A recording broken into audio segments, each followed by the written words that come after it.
Hi everyone, my name is Joie-Claire. This presentation is about the management of a healthcare organization. So I'll be talking about different things. The first thing that I'll talk about is the introduction, and I'll cover different things, which are the functions of a healthcare manager and different management styles. So the functions of a healthcare manager include planning, organizing, staffing, leading, and controlling. And different management styles that we'll be talking about are directing, delegating, and discussing. Moving to the introduction, healthcare managers and managers of other organizations highly contribute to the development of those organizations through effectively performing their roles and using different management styles. When we talk about planning as a management function, it includes setting a direction for different operations, setting priorities that employees will be following and considering while performing their tasks, and also determining the tasks that should be accomplished. And another thing that is included in the planning function is determining the performance targets.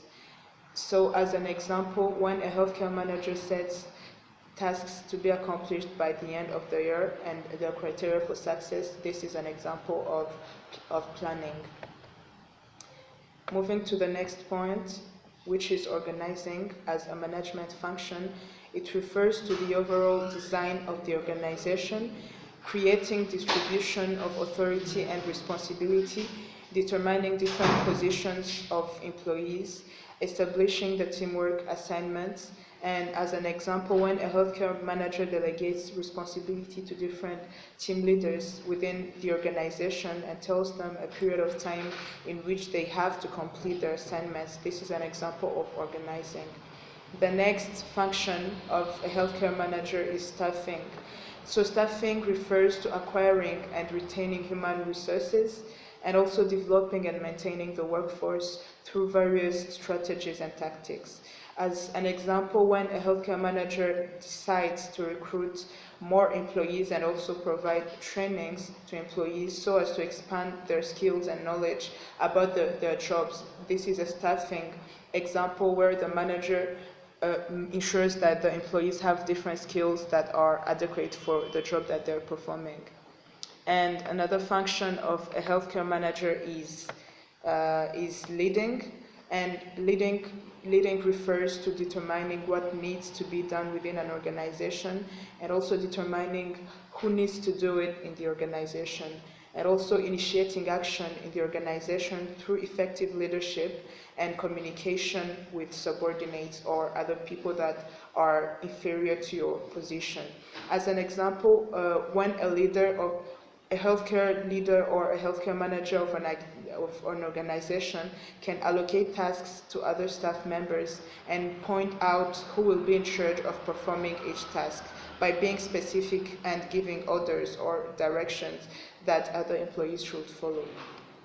The next function of a healthcare manager is controlling, and controlling refers to monitoring staff activities and their performance, and also checking the current outcomes against the forecast plans. So at the beginning of the year, each organization sets plans or objectives that it should follow. So controlling includes checking current outcomes against forecast plans, seeing whether the things that have been set have been achieved.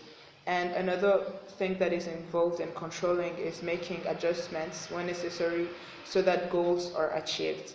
As an example, when a manager notices that the strategies that employees are using to increase the productivity of their organization are not working, he can decide to change those strategies in order to achieve the goals that have been set at the beginning of the year. And the next thing that we'll be talking about are different management styles that can be used within an organization by managers. So the first style is directing style, and it includes promoting learning through listening and following directions. It includes a manager giving directions to the employees. So we're going to talk about the strengths and the weaknesses of this management style. So the strength of this management style is that it promotes learning through listening and following directions, as I have been saying earlier. And another strength is that the manager can easily demonstrate desired behaviors to the employee by being an example and showing them how they should do something by doing it himself or herself. And the weakness of using the directing management style is that communication is predominantly one way. So it means that the manager is the one who leads, who controls the communication. This is why the communication is one way from the manager to the employee. Another weakness of using this management style is that the manager is the only one who defines the problem and evaluates alternative solutions during the decision-making process. So this means that the manager is the only one who makes the decision. And as an example of using this directing management style, a manager of a particular business can teach his employees how to write professional emails through giving them tips or instructions that they will be following while writing professional emails. So moving to the next management style, which is delegating management style, it refers to giving tasks to different employees that they will be in charge of carrying out. So the strengths of this delegating style is that it promotes learning through empowerment, and employees listen and ask follow-up questions until they fully understand what they need to deliver. And the weaknesses of using the delegating management style is that a manager can delegate some tasks to employees, and this may pose a risk to one's business as they don't know as much about the business as the manager. So while delegating tasks, you can delegate them to a person who doesn't have enough skills or knowledge about how to do those tasks, and this can be a risk, and it can negatively impact your business. And another weakness is that the delegating style might include giving employees too many tasks to complete, and this can become a burden for them as the tasks become too many for them to carry out. As an example of using the delegating management style, a restaurant manager can assign an employee to deliver food orders to clients and give another employee a task to record all the business transactions that occur in the business. And the next management style is the discussion style, and it includes learning and discussing as a group while making different decisions that are directly related to the business. So the first strength of the discussion management style is that it promotes learning and through interaction between the employees and the manager. Another strength is that the manager encourages critical thinking and discussions by asking employees different questions about what they think should be done within the business.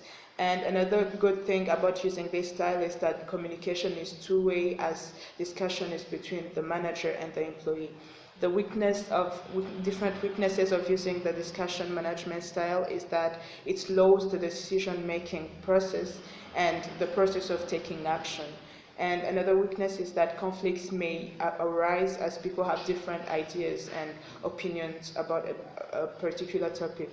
As an example, a business manager can prepare a meeting which will involve a discussion about what they will do to increase the productivity of the business or increase the organization's sale. So this is an example of how the discussion management style can be used within an organization.